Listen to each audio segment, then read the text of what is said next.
मेरा नाम जी वंशा है। दो बेटियां ने मेरिया मुथाजा, बेवा औरत। मेरे मियाँ नूं 10 साल हो गए ने फौत होए ते दोवें बेटियां मेरिया मुथाज है। मेरिया दो बेटियां ने मुथाजा ने दोवें।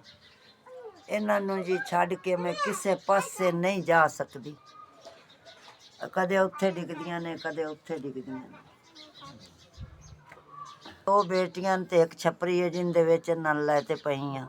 कोई मेरा आसरा नहीं, कोई वसैल नहीं। मंहगाई इन्नी है भी कोई चीज़ मैथों लई नहीं जाती। मैं बड़ी मजबूर हाँ। यही है, मैनू आप नूं रात नूं घट दिसदा, बिल्कुल निगे मेरी कमज़ोर है। इन्हां नूं छड्ड के मैं किसे पासे जा नहीं सकती। मैं छड्ड के जावां ते कदे उत्थे डिग पाउंदियां ने कि उत्थे कोई संभालण वाला नहीं। ते मैनू आप नूं अखां तो बिल्कुल घट दिसदा है जी। मैं मुथाजा दी मां, मजदूरी मैथों नहीं हुंदी। ਡਾ ਕੱਲਿਆ ਹੋਇਆ 10,000 ਪੁੱਤਰ ਮੈਨੂੰ ਮਿਲ ਗਿਆ। ਤੁਹਾਨੂੰ ਬਹੁਤਾ ਦੇਵੇ ਅੱਲਾ, ਤੁਹਾਨੂੰ ਰੰਗ ਲਾਵੇ ਅੱਲਾ, ਤੁਹਾਡਾ ਕਾਰੋਬਾਰ ਵਧਾਵੇ ਤੇ ਅੱਲਾ ਆਬਾਦ ਤੇ ਸ਼ਾਦ ਰੱਖੇ।